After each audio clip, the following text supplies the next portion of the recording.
Okay now see nitrogen cycle. ठीक है, अब देखो हमें पता है कि हमारे एटमॉस्फेयर में डिफरेंट डिफरेंट गैसेस प्रोड्यूस है, उसमें से अगर सबसे ज्यादा किसी का प्रपोर्शन है तो वो किसका है, नाइट्रोजन का। इन एटमॉस्फेयर अराउंड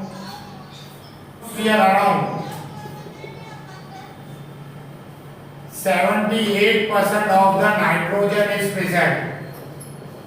ठीक है कि आपको एटमॉस्फेयर में कितना नाइट्रोजन देखने को मिलेगा, 78% आपको नाइट्रोजन देखने को मिलेगा। But we cannot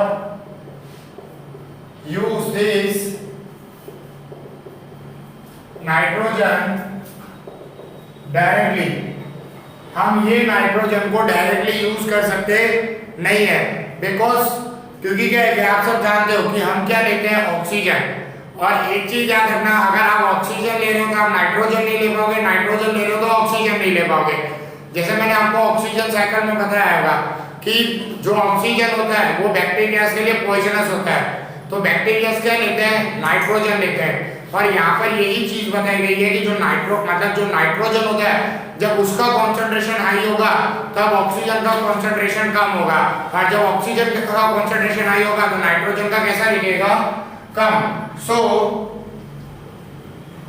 some bacterias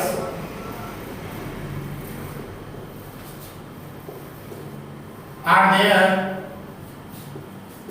which take nitrogen directly.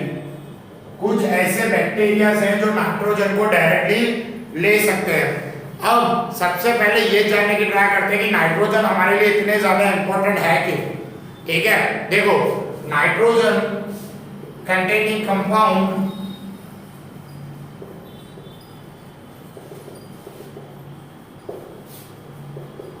Nucleic acid, nitrogen में कंपाउंड है न्यूक्लिक एसिड, उसी से आपका क्या बना हुआ होता है, DNA and RNA.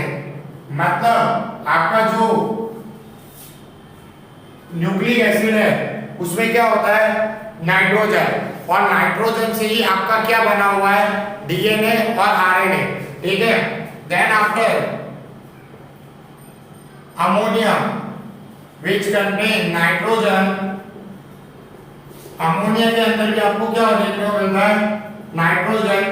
it helps in making of protein। ठीक है, कि क्या होता है कि जो अमोनिया कंटेन है, मतलब अमोनिया के अंदर भी क्या होता है, नाइट्रोजन होता है, और यही नाइट्रोजन आपकी किसमें मदद करता है, प्रोटीन के बनाने में। सो दैट्स व्हाई अमोनिया से आपको क्या मिलता है, प्रोटीन। इफ अगर आप प्रोटीन को ब्रेक करोगे तो उसमें से क्या रिलीज होगा, अमोनिया रिलीज होगा या अमीनो एसिड रिलीज होगा। सो उससे आपको क्या पता चलेगा कि प्रोटीन भी किससे बना हुआ है, अमीनो से बना हुआ है। So nitrogen is very important for the all living organism. इसलिए नाइट्रोजन हमारे लिए सबसे ज्यादा जरूरी चीजों में से एक आता है। मेन तो उसमें से क्या देखने को मिलेगा, आपको डीएनए और आरएनए देखने को मिलेगा। और आपको पता है डीएनए और आरएनए हमारे लिए कितना ज्यादा जरूरी है। डीएनए का फुल फॉर्म हमने चैप्टर नंबर 5 में देखा था, deoxyribonucleic acid. Nucleic acid आया means nitrogen, RNA ribonucleic acid, फिर से न्यूक्लिक आया मींस वापस अब नाइट्रोजन आपको उसके अंदर देखने को मिलेगा। सो दीस आर द पॉइंट्स जिससे हमें पता चलता है कि नाइट्रोजन हमारे लिए कितना ज्यादा जरूरी है। Now then after how this nitrogen will be available for us. अब जैसा मैंने आपको कहा कि हम ये नाइट्रोजन का डायरेक्टली यूज नहीं कर सकते, सो ये नाइट्रोजन हमें मिलेगा कैसे, कैसे हम इसका यूज करेंगे। सो देखो जैसा मैंने आपको कहा, some bacteria take this nitrogen from atmosphere directly. कुछ बैक्टीरिया ऐसे हैं जो एटमॉस्फेयर में से नाइट्रोजन को डायरेक्टली ले लेते हैं, ठीक है। फिर then this bacteria make an symbiotic relation with the plants and do the exchange of gases and substance। अब देखो ये सिम्बायोटिक रिलेशन में क्या होता है। अब देखो मतलब बैक्टीरिया क्या करते हैं, वो नाइट्रोजन को डायरेक्टली ले लेते हैं, बट वो उसका डायरेक्टली यूज नहीं कर सकते, क्योंकि देखो बैक्टीरिया जैसे मैंने आपको कहा वो ऑक्सीजन नहीं ले सकते क्योंकि वो उनके लिए पॉइजनस है। तो वो बैक्टीरिया को एनर्जी तो चाहिए, और वो एनर्जी उन्हें कौन प्रोवाइड करता है, प्लांट। अब जैसे कि देखो ये कोई प्लांट है,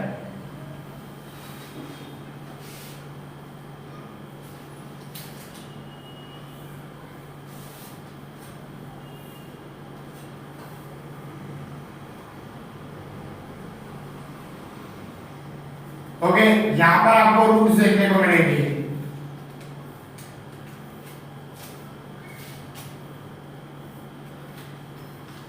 ओके, नाउ सी बैक्टीरिया क्या करेंगे, यहां पर रूट्स के साथ अटैच होके रहेंगे, ठीक है। और जिस रूट के पार्ट से वो अटैच होते हैं उन्हें लेग्यूमिनस ऑफ द रूट्स कहा जाता है। अब वो ये पार्ट पे जॉइंट होके रहे। अब ये बैक्टीरिया क्या करेंगे, प्लांट को क्या देंगे, नाइट्रोजन देंगे, और इसके एक्सचेंज में प्लांट से क्या लेंगे, एनर्जी, ठीक है। और इसी के तरीके को क्या कहा जाता है, सिम्बायोटिक रिलेशनशिप कहा जाता है, कि एक्सचेंज में आपको चीजें मिलती रहे। एक्सचेंज में मींस कि बैक्टीरिया नाइट्रोजन देगा और एक्सचेंज में क्या लेगा, एनर्जी लेना स्टार्ट कर देगा। So this is the symbiotic relationship which you can see between the bacteria and plants. और प्लांट्स में जैसे ही आपको पता है नाइट्रोजन आ जाएगा, उस नाइट्रोजन को फिर हम भी ले सकते हैं, ठीक है, प्लांट्स को हीट करके। Now see plants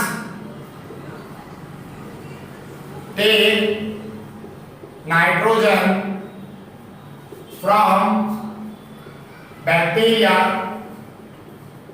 in the form of nitrite and nitrate। ये दो फॉर्म में लिखे हैं। इसमें नाइट्रेट क्या होता है, NO2 माइनस, और नाइट्रेट क्या होता है, NO3 minus.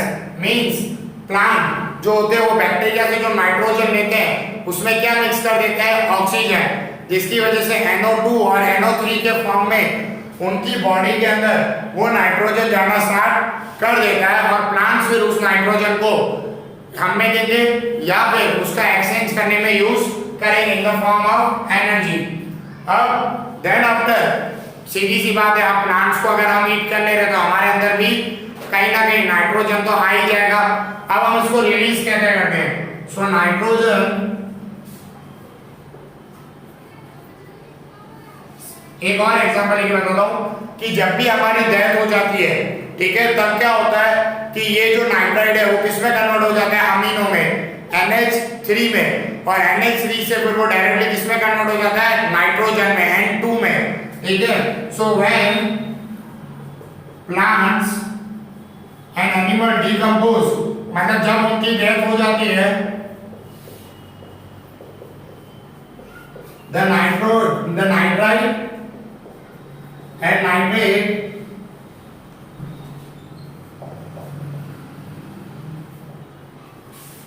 convert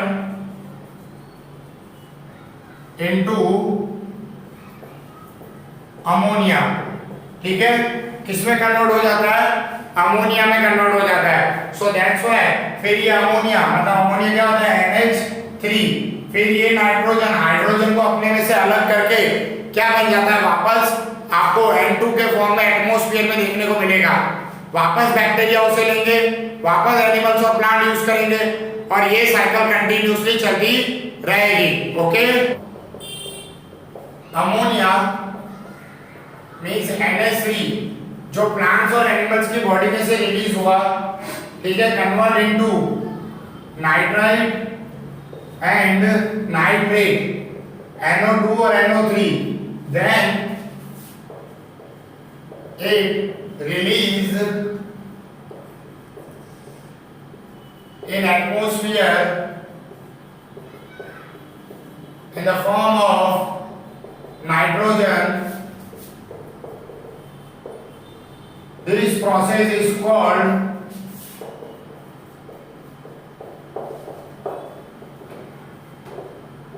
denitrification.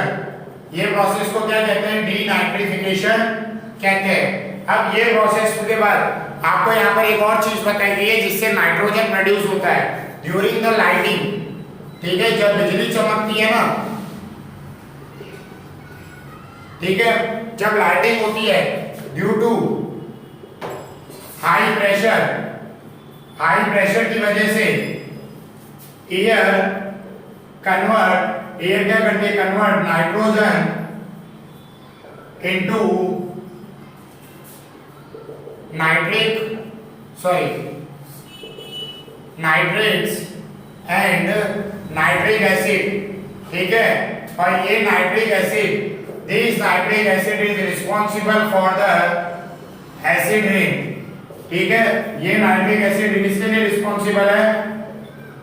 Acid rain के लिए। पर ये नाइट्रिक एसिड जब एटमॉस्फेयर में ज्यादा पॉल्यूशन होगा, so this nitric acid will bring the acid rain in the atmosphere. हाँ, नाइट्रेट है, NO2 है, तो वो हमारे लिए डेंजरस नहीं है, ठीक है, उसको हम फिर डिफरेंट वापस उसको कन्वर्ट कर सकते हैं। फिर इन इंडस्ट्रीज द नाइट्रोजन गैस, मतलब वो क्या करते हैं, जो एटमॉस्फेयर का नाइट्रोजन गैस है उसे डायरेक्टली कन्वर्ट किसमें करते हैं? अमोनिया में। डायरेक्टली कन्वर्ट इनटू अमोनिया, मतलब इंडस्ट्री वाले सीधा नाइट्रोजन की जो गैस है एटमॉस्फेयर में उसको अमोनिया में कन्वर्ट करते हैं, बट वो हमारे लिए हार्मफुल होती है क्योंकि वो इंडस्ट्रीज प्रोसेस में से रिलीज हो रही है, सो it is not good for us. So that's why in industries जो अमोनिया में देखने को मिलता है वो हमारे लिए बहुत ज्यादा हार्मफुल होता है, सो दैट्स व्हाई हम वो अमोनिया का डायरेक्टली यूज नहीं करते। हाँ, वो अमोनिया वापस डीनाइट्रिफिकेशन होकर एटमॉस्फेयर में नाइट्रोजन बन जाता है, पर कहीं ना कहीं आगे चलते वो हमारे लिए हार्मफुल हो जाता है एसिड रेन लाने में और इन सब चीजों में, सो it is not good for the health. So nitrogen is very essential, मतलब यहाँ से हमें क्या पता चलता है? For living organism, means nitrogen कहीं ना कहीं हम लिविंग ऑर्गेनिजम्स के लिए बहुत ज्यादा जरूरी है और हमको उसको प्रॉपर वे में बना के रखना चाहिए, ठीक है। सो it is all about the nitrogen cycle. अब इसका स्ट्रक्चर देख लेते हैं जो आपको साइकिल टेक्स्ट बुक में बताई गई है। ओके, नाइट्रोजन साइकिल, सबसे पहले नाइट्रोजन इन एटमॉस्फेयर, ठीक है, आपको पता है नाइट्रोजन कहाँ होता है? एटमॉस्फेयर में। हम उसे डायरेक्टली नहीं ले सकते, कौन लेता है उसे?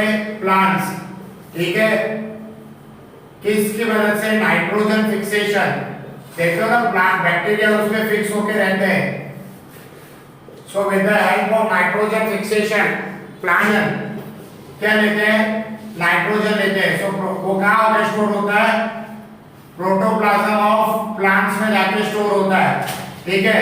देन आफ्टर प्लांट्स वो नाइट्रोजन किससे ले लेते हैं? In the protoplasm of animals, मतलब वो हमें दे देंगे, और जैसे ही हम उसे डिकम्पोज करेंगे सो वो किस फॉर्म में आएगा? अमोनिया के फॉर्म में आएगा, ठीक है। मींस प्रोटोप्लाज्म ऑफ एनिमल्स हो या प्लांट्स हो, वो डिकम्पोज होने के बाद इसका क्या बनाएंगे? अमोनिया बनाएंगे। फ्रॉम अमोनिया ये क्या बनाएगा? नाइट्राइट्स, ठीक है, नाइट्राइट से नाइट्रेट्स, NO2 और NO3, और सीधा फिर वापस नाइट्रोजन, और इस प्रोसेस को क्या कहते हैं?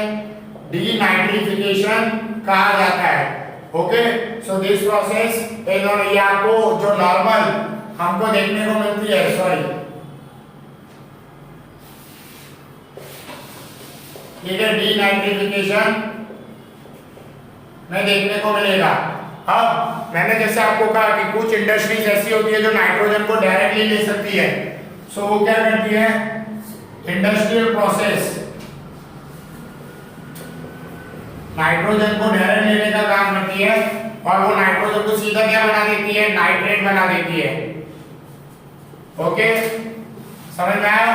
सो ये इंडस्ट्रियल प्रोसेस में आपको देखने मिलेगा ये नाइट्रोजन हमारे लिए इतना ज्यादा यूजफुल नहीं है, वापस ये नाइट्रेट से क्या बन जाएगा, नाइट्रोजन इन एटमॉस्फेयर बनते हुए आपको देखने को मिलेगा।